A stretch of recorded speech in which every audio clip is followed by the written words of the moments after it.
In today's show, the Trailblazers mounted a furious fourth quarter comeback, overcoming a 21-point deficit against the Detroit Pistons, only to unravel in the final 4 minutes. We'll talk about how they got there and why they didn't close. Welcome to Locked On Blazers. Let's get into it.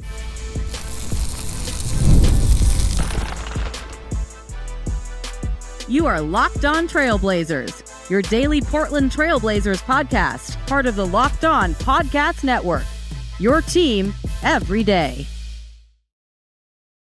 What's up, world? It's your past first point guard and Trailblazers reporter Mike Richmond. You're listening to another episode of Locked On Blazers, part of the Locked On Podcast Network, available wherever you get podcasts and also on YouTube. Thanks for making this show your first listen, coming at you each and every weekday, Monday through Friday. So make it a part of your daily routine. Make it your first listen. Tell your friends to do the same. Locked On Blazers, your team every day. In today's program, we're talking about a Blazers loss, 110-102 to the Detroit Pistons.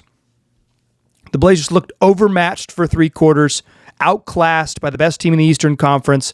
Then they mounted a furious fourth quarter comeback, briefly took the lead, and then crumbled in the final 4 minutes. We'll get into all of it, including a breakdown of your favorite phrase, imminent possession. What even happened with a minute and 18 seconds left? What was that? A controversial call, albeit the right one, a bizarre call, I think is more accurately a way to describe it, a monster fourth quarter comeback, and then a loss in the final 4 minutes. We'll get into all of it. We'll talk Shaedon Sharpe's game, we'll talk Sidi Sissoko's game, and Donovan Clingan, as well as some odds and ends along the way. We'll get into everything. Let's just not waste any more time.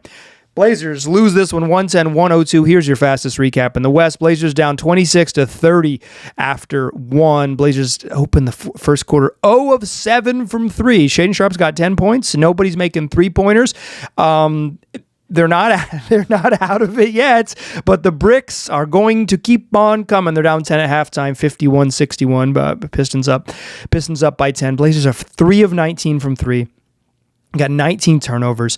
And I think most notably is Asar Thompson, who had a really nice open to the game, like almost fouled out in 5 minutes. He had 3 fouls and sat for an extended period of time. Jalen Duren, who was crushing the Blazers in the first half, he played less than 8 minutes the first half because he had 3 fouls. And the Pistons led by as many as 16. And it's like, well, they're going to get their dudes back, and they were kind of in control of this game. It might get ugly, and it did get ugly in the third quarter. Pistons led by as many as 21 on 2 separate occasions. They go into the fourth up 78-95. I'm going to talk a little bit about challenges in this game, so we might as well bring up the funniest challenge of the year by the Detroit Pistons. This is my favorite challenge of the year. This was a total friendship U challenge. That's an FU challenge. They're up 90-70. It's a 20-point game with 3 minutes and 45 seconds left in the third quarter. And Caleb Love drives and gets blocked by Duncan Robinson, and the ball pretty clearly goes off Caleb Love and out of bounds. But they give the ball back to the Blazers, and so the Pistons up 20 and rolling decide to take a friendship U challenge, and they challenge the call to say, hey, it went off Love, and it did, and they review it, and it goes off Love, and except the problem was that after it did go off Love, the first block was clean, but Duncan Robinson called for a foul as he followed through and did hit Caleb Love on the forearm. Hilarious challenge. Would have just been Blazers ball out of bounds. Instead, it was a 2-shot foul because they called approximate foul. One of the funniest challenges you're ever going to see. I was laughing on presser. I was loving it. As soon as they started slowing it down in the replay in the arena, I knew what was going to happen. I was loving it. Also in the third quarter, Cade Cunningham committed an unfathomable 5 fouls. Probably the stupidest quarter that you're going to see a superstar play. Like, I think Cade Cunningham is going to get MVP votes this year. He's one of my favorite players to watch in the league. I think he rocks. The Pistons are one of my league pass teams. I try to watch them every chance I get. I love the way they play. They're incredibly physical. They win rock fights. I love Cade Cunningham's pick and roll ability. I love the way they play in transition. I love the way that they slow down and just kind of get in the mud. I really enjoy watching him. I love JB Bickerstaff as a coach. Like, this is my squad. And Cunningham, he played as stupid a third quarter as you're ever going to see a superstar play. He committed 4 fouls. He goes into halftime, 0 fouls. In the first 3 minutes and 35 seconds of the third quarter, he commits an unfathomable 4 fouls. 4 fouls. And then the stupidest, cheapest, most bizarre foul right at the end of the quarter, towards the end of the quarter, I should say. He kind of reaches in on CD Sissoko. It's just kind of like a slap reach from behind. He could have just olayed him. If you're going to olay anyone, just olay CD Sissoko on this particular team. Let him drive into the teeth and figure it out. You've got 4 fouls. You've picked up 4 fouls in a quarter. Picks up a 5th. Yikes. Pistons still go into, they were up 21 with like a minute left in the fourth. They end up going into the minute left in the third, and they go into the fourth quarter up 17, 95-78. Shaedon Sharpe hits a couple jumpers to open the fourth. They were both threes at the time, and actually it led to a Detroit timeout. And then during that timeout, they said, his foot was on the line for one of them. So it was actually, he hit a 3 and a 2. But he starts making jumpers he had not made. He had been really good on 2-pointers, but hadn't made outside shots, and he starts to make outside shots. So the Pistons have to call timeout. About 9.5 minutes left in the game. It's like all of a sudden it's a 12-point, that 17-point lead is fizzled down to 12, and they're giving up open jumpers, and they take a timeout. And then shortly out of that timeout, about a minute later, 8 minutes and 32 seconds left, Cade Cunningham fouls out. He's like trying to get separation from CD Sissoko. Sissoko is the dark arts. I got a little story I'll tell you about to close the show, but dude is a offensive foul drawer extraordinaire. He is as good at it as anyone in the NBA, and including Toumani Camara. On a permanent basis, CD Sissoko is even better than Toumani Camara. Dude's an elite flopper. And to be sure, Cade Cunningham pushed him with 2 hands. He was a shove. But Sissoko wasn't good. He was going to sell it, fell all the way down. Cade Cunningham fouls out. At that point, it's a 9-point game. The Blazers have cut it to single digits, and they're about to rip off a 22-4 run to begin the fourth quarter. 22-4. Cade Cunningham fouls out. The Pistons can't score. The Blazers are rolling. And Toumani Camara, on a little pick and roll action with Deni Avdija, steps into a top of the key 3, cash. 4 minutes and 13 seconds left. The Blazers take their first lead of the game, 100-99. The stadium is rocking. Officially a sellout on reported by the Blazers, and it was 99-2000 night where they honored the team, the turn of the century team that made back-to-back Western Conference Finals, and the building's full. Christmas week, folks are back. The building's got juice. It was a pretty darn good crowd, and the Blazers have not had the best crowds this year, building's rocking. But the Pistons immediately get the lead back. Tobias Harris gets fouled inside and makes a couple free throws. And now the Blazers, down 1, have to get the ball across half court in a clutch time situation. And Shaedon Sharpe gets picked. Cookies, just Asar Thompson rips him clean and gets a dunk. And immediately the Pistons are up 3. And it's like the Blazers led for, they didn't even lead. They never got the ball back with the lead, right? They immediately give up a bucket, and they immediately give up points to the Pistons, and then they immediately, don't even get it across half court. Shaedon Sharpe gets picked clean. He turned the ball over a bunch. We'll talk about him later in the show. 3-point game. But the Blazers are kind of they're hanging in it. It's not over yet, even if they're down 3 with 3.5 minutes left. They're down 5, minute 18, and they stopping a score, right? Stopping a score, and they're kind of in the game, and I think that's the key here. It's just like they're not going to necessarily win the game, but stopping a score, and you're in the game. And Tobias Harris is trying to get free on the left wing, and Deni Avdija is being really, really handsy with him. It's been really, really, really physical with him, away from the rim. And usually physicality away from the rim is whistled differently than physicality from closer to the rim. But they don't call any fouls, and Tobias Harris gets into a jump shot to take a 3 from the left wing with the shot clock under a second left, and Deni Avdija blocks it. They call a foul. It's going to be a 3-shot foul. Blazers immediately challenge. It gets overturned, but the refs ruled that no one had imminent possession. We'll talk about that a bunch in the second segment. And so it's a jump ball, center circle, and the shot clock resets. That's how the rule works. And Pistons get the tip. Asar Thompson gets a dunk, and instead of Blazers getting the ball down 5 with a minute 15 and the clock running, because Donovan Clingan corralled the blocked shot by Deni based on the way it was officiated, and I believe correctly so. Goes to a jump ball. Pistons get the tip. Asar Thompson gets a putback dunk on a miss. They're up 7 with 57 seconds left. The Blazers would not score for the remainder of the game. They lose 110-102. That's your fastest recap in the West. Real quick, and I'll talk about this more in the second segment. Toumani Camara hits a 3 with 4 minutes and 13 seconds left. Over the final 4 minutes and 13 seconds of the game, the Blazers took 2 shots. They committed 3 turnovers, and they went 2 of 6 at the free throw line. Donovan Clingan missed 2, 0 for 2. Denny Avdia missed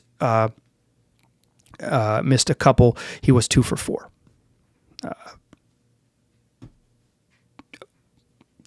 It is what it is. They just 0 for 2, 3 turnovers, 2 of 6 from the free throw line. They struggled. They just missed a bunch of free throws, turned the ball over, couldn't get anything to go in. Over that same stretch, the Pistons go 4 of 12. They took 10 more shots in the final 4 minutes. They had 7 offensive rebounds. The Pistons had 7 offensive rebounds in the final 4 minutes of this game. I think that's really what changed. The Blazers. It takes so much energy to come back. You're down 21. They get all the way back and take the lead. 22-4 run, including if you want to throw in that's 22-4 to open the fourth quarter. If you want to throw in the points at the end of the third, it's 26-4. They rip off a 26-4 run to overcome a 21-point deficit and take the lead.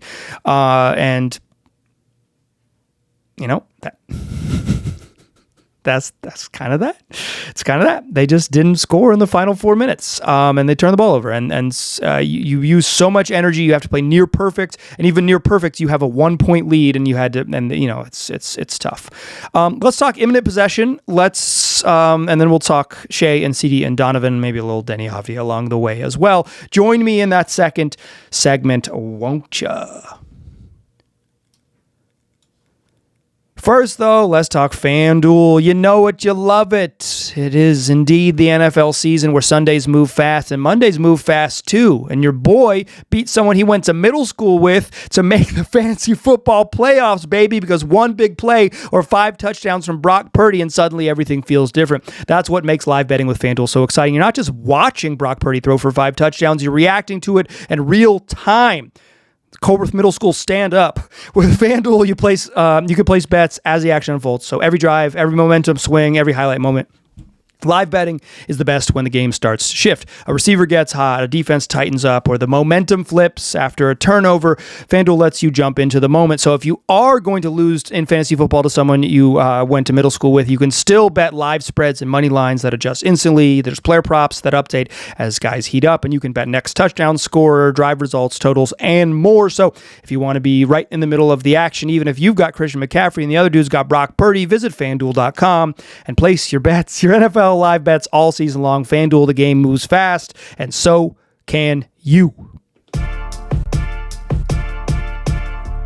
All right. Thanks for making this show your first listen. I want to tell you, if you are truly someone who does make this show your first listen every day, if you never miss an episode, make it official. Join the Locked On Everydayer Club. You get ad-free audio access, ad-free audio for this podcast, and access to our members-only Discord. Plus some more bonuses along the way. It's built for my most loyal listeners. If you are someone who listens to this every day, join the Everydayer Club. It's a good deal for you. It's Locked On Blazers, no interruptions, all for just $5 a month, $50 a year. Go to lockedonblazers.supercast.com or check the link in the show notes for more. Okay, let's talk about imminent possession. Real quick, pretty good challenge game from the Blazers. In fact, I would say the last 2 games have been good challenge games from Thiago Splitter. I've been critical of him, and I want to be complimentary when it's time to be complimentary. He saved his challenge late against the Kings. The Blazers, of course, immediately after winning that challenge, they blew it, and he didn't take a timeout they should have taken, but what are you going to do? Baby steps. But saved his challenge late and got a crucial challenge against the Kings and challenged with about 9 minutes left in the fourth quarter on a phantom foul on Donovan Clingan that they won and actually it was imminent possession and the Pistons got the ball back. And then late in this game with a minute 18, they call a phantom foul on Denny, and that's why you have your challenge for. It's why you save him, because it's like things move quickly in the NBA. The refs are going to miss stuff, and you have this in your back pocket to give yourself the best opportunity. So here's what happens. Like I said, I think I mentioned how handsy Denny was being on that play. I really think this was an anticipation because he had been so physical with Harris that when he got into his shot and the ball gets blocked away, is that they said, oh, you must have hit him on the wrist. It's just an anticipation foul based on kind of like your eyeballs deceiving you, right? It's a bad call, but what are you gonna do? Like that's how this works. Like if you get into close games, you're going to be subject to tough whistles, and that's why you have challenges. And the Blazers challenge it, and it's a good job. So here's what happens. Minute 18 seconds left. Denny blocks this shot. They call a foul as the shot goes up. As Harris gets, he's going to get 3 shots. They overturn it and they say, okay, what happened is. It's not a foul, but there was no imminent possession. But if you watched it in real time, like sort of the natural way that this happened is Denny blocks the shot, the ball bounces to the corner, Donovan Clingan picks it up. It's as imminent as can be. That is like such a natural basketball thing. Shot gets blocked, Donovan Clingan picks it up, you're rolling the other way. Should be Blazers ball, right? The Blazers are in the huddle assuming that it's going to be the ball.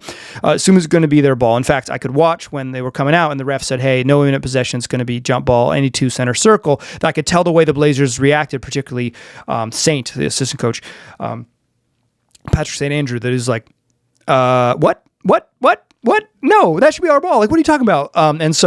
But what they called was that there was no imminent possession. So I immediately go to the rule book. I'm lucky enough to know people who work for the organization who have a very strong grasp on the rules. So I was going to follow up with another question or another question that I had that I'll explain in a second, but I immediately go to the rule book. Rule 13, Section 2, Article E states, if the ball is released on an unsuccessful field goal attempt or is loose when the horn or the whistle sounds, the ball will be jumped at center circle between any 2 opponents in the game, except that if a team would have eminently gained possession of the ball at the time of the stoppage, such team would be awarded possession pursuant to Rule 4, Section 24. But it is the signal for it, and that's what it says in Rule 4, Section 14, but we're here in Rule 3, Section 2, is that the trigger is the whistle.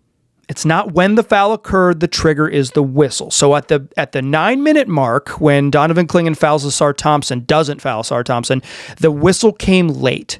And so there was imminent possession because the whistle is the trigger. But the whistle for the Denny foul came right as the shot went up. It was called immediately on the tap. So when Denny blocks Harris's shot from the left wing 3, the ball pops in the air, the whistle sounds, and that is exactly it. If the ball is released on an unsuccessful field goal attempt or is loose when the horn or the whistle sounds, the ball's loose when it sounds. It is.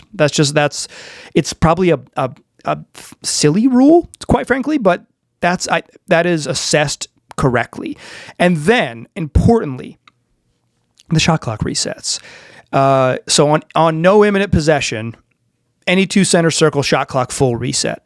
It's just a full reset. If there is no shot clock reset, it's a shot clock violation. There's under a second left when Harris is putting that shot up. The Blazers defended really well. They were going to get the ball back, down 5 with a minute 18 left. They're maybe not going to win, right? They're going to need to stop score in the final whatever that is, 80 seconds, 78 seconds. Like they're still on the uphill climb. It's kind of like that awful foul call against the Raptors. Like would have cut it to would have cut it to like a 2-point game with under 15 seconds left, right? Like you wouldn't have won the game with that foul call, but like you certainly have a better chance. Certainly with this would have had a better chance, but importantly, the rule here is this is the rules applied correctly. The refs did this correct. This is the correct call, and I don't think this play really mattered in the grand scheme of things. Like certainly it impacted it, but the Blazers didn't lose this game. They don't lose this game because of this imminent possession interpretation. They didn't lose this game because they had to challenge a phantom call. They lost this game because they didn't make any shots in the first 3 quarters. They lost this game because they were down 17 heading into the 4th. They lost this game because they went 0 for 2 with 3 turnovers in the final 4 minutes and missed 4 free throws. You missed 4 free throws. You turn the ball over 3 times. You only attempt 2 other field goals. Like, you're just going to have a hard time. They gave up 7 offensive boards. You get crushed on the glass. You don't make free throws. You turn the ball over. That's possessions. Like, that's the possession battle. Certainly, the imminent possession thing is a weird thing that was applied bizarrely and that didn't work out in their way. It was applied correctly. I think, like, in the moment, it was applied bizarrely. And the shot clock resetting is just an unfortunate part of the rule. That's how the rule works. I don't think the Blazers got jobbed there. Certainly, they've had some, that's unlucky, but it's the correct call. But 7 offensive rebounds in the final 4 minutes, 3 turnovers in the final 4 minutes, missed free throws in the final 4 minutes, missing a cajillion 3-pointers through the first through the first 3 quarters. Like, I don't say this as like to excuse what was kind of maybe a bizarre a bizarre call with 78 seconds left, but Portland's 4 of 27 from 3 through 3 quarters.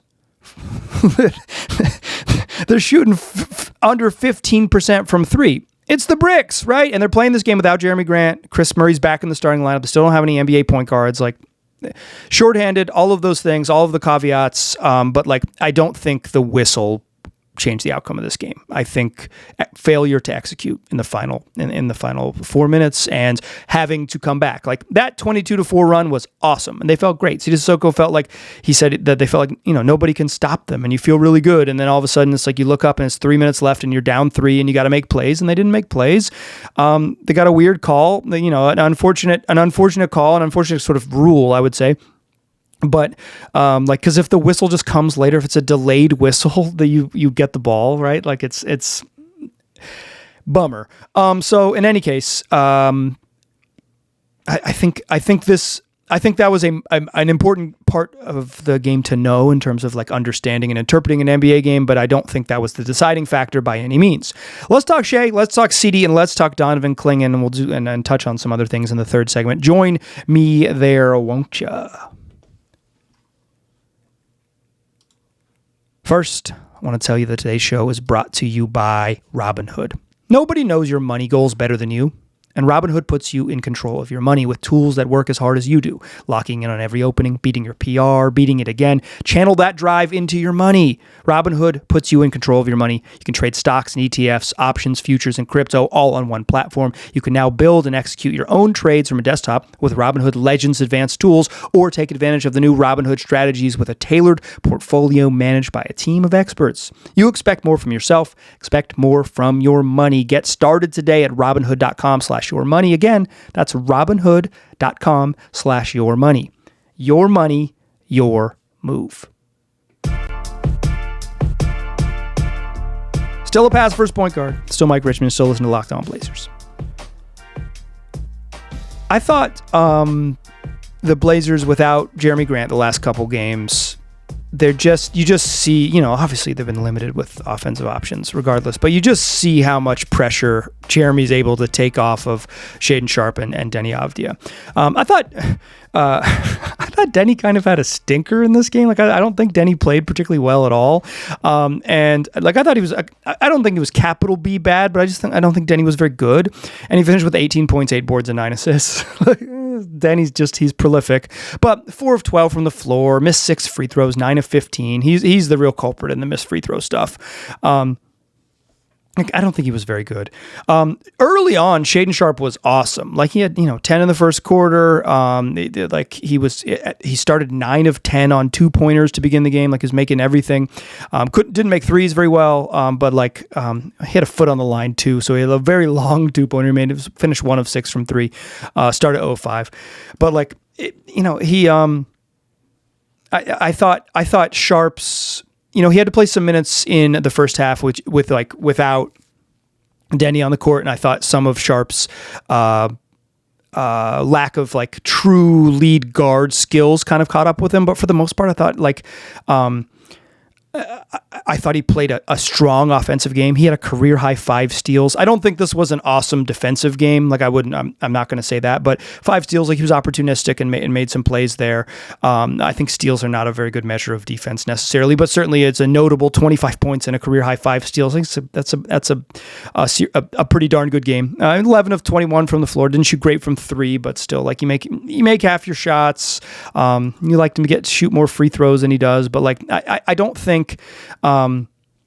In general, there was a moment through 3 quarters where I was like, you know what, Shaedon Sharpe's having a good box score night, but I don't think he's played well. But I thought he played pretty well in the fourth quarter until the very end.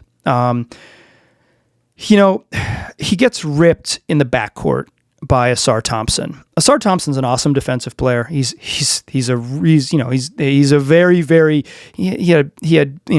3 steals and was just all over the glass with 5 offensive boards. His athleticism is just jumps off the court, right? It jumps off the screen. If you're watching at home, he physically, I guess his feet jump off the court when you're watching in person. But I'd actually, the Pistons did a really good job of what they call, you'll hear if NBA coaches yell, weak, weak, weak, weak, which means send a guy to his weak hand. I thought the Pistons did a really good job because they're really physical. And Sar Thompson did a good job, and Javonte Green did a good job of just sitting on Shaedon Sharpe's right hand and forcing him left. But that wasn't, in the backcourt, that wasn't that situation. That was just an anticipation and a good steal. That stinks, and it's a bad time to have that happen, to get ripped clean 75 feet from your own basket, to give up a breakaway dunk to go, back down 3. But my problem with that play is that Shaedon Sharpe didn't foul the ever-loving mess out of Sar Thompson. Sar's not a good free throw shooter. I think he should have chased him down, and hey, maybe you give up an and one and it's like a really insult to injury type of thing.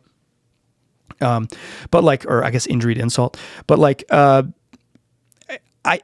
I think the not reacting and playing and just like super hustle there is actually more damning than the turnover itself.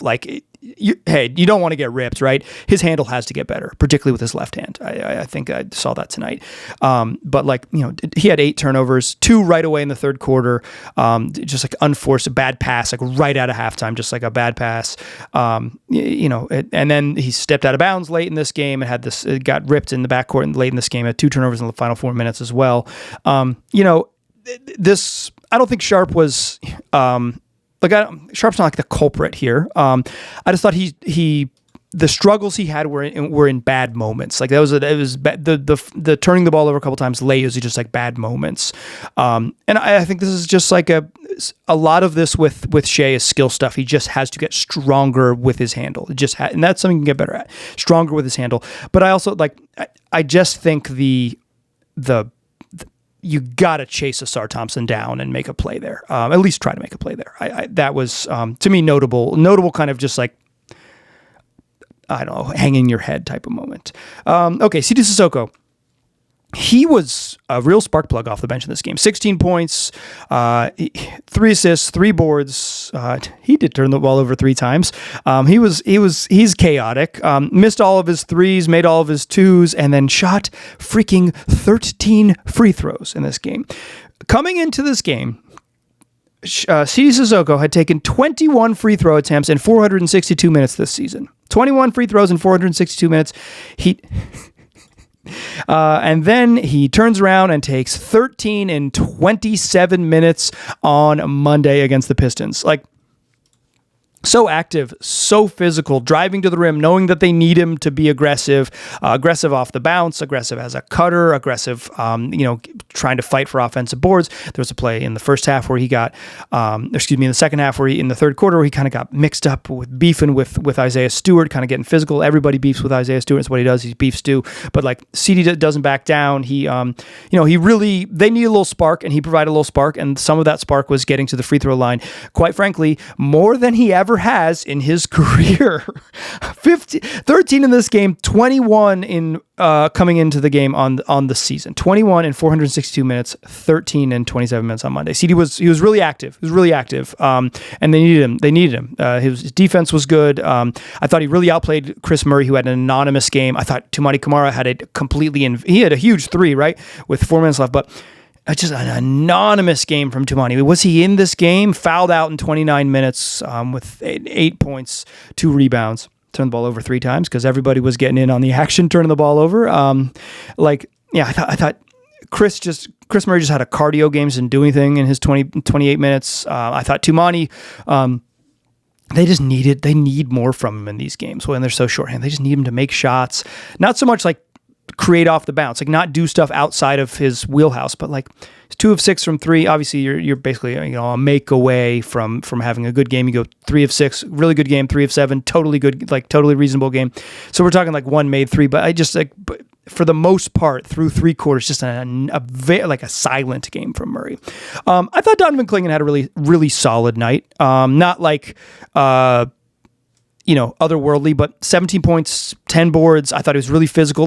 He didn't have anything for Jalen Duren. Jalen Duren, 26 and 10, 6 offensive rebounds. He got 4 of those offensive boards in the final 4 minutes. One of them on a play where he tipped the ball to himself a couple times, but a couple of where, a sequence maybe with 3 offensive boards on 1 possession because he kept tipping the ball to himself. But I thought Klingon was competitive. He made 2 threes. Both of them are just like smart, wide open, like not forcing threes, not trying to not hesitating on shots. Gets it on the wing, shoots it right away, like type of threes.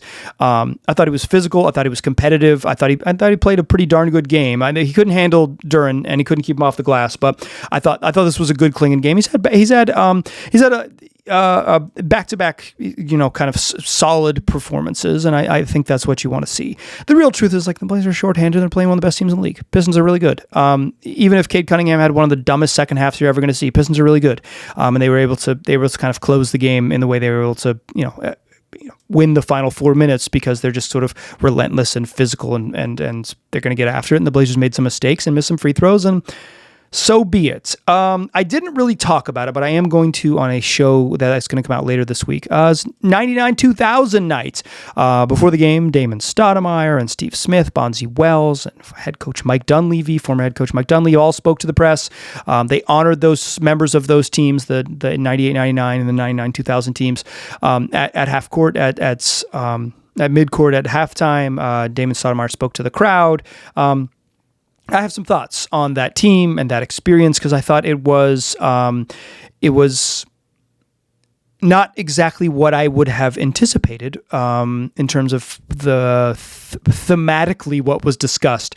That is going to come out a little bit later this week, but there's too much to talk about in this game to kind of squeeze that in. So look for that in I'm going to try to do a whole episode about it later this week in your feeds. Check it out. Go find it. Enjoy it. Come back for tomorrow's show. Blazers. Here's the good news. After the game, said, what was the message to the team in the locker room? And Thiago Splitter said, I just told him to get some rest, drink some water, and get back at it tomorrow. It's this isn't the type of game where you talk about, hey, here's what went wrong in the final 4 minutes. Let's get into it. It's no, they play the Magic tomorrow night. The Magic also on a second night of a back-to-back. They got throttled by the Golden State Warriors. They're going to fly up here from San Francisco, play the Blazers on Tuesday. So in your feeds on Wednesday, you will have a recap of that game. That is a Christmas Eve episode. So look for that one. Tell your friends about the podcast. Tell them they can get it wherever they get podcasts and also on YouTube. And then if you're an everyday audio listener, go join the Everydayer Club. If you do listen to the show 5 days a week in the audio feed, the Everydayer Club is for you. $5 a month or $50 a year for an ad-free version of this program. If you are truly an everyday listener, I think it's a really good deal. It's this show without any interruptions, a cleaner version of it. Go check it out. Link to that in the show notes for this episode. Come back for tomorrow's program. Tell your friends about the show. I appreciate you listening. I will talk to you soon.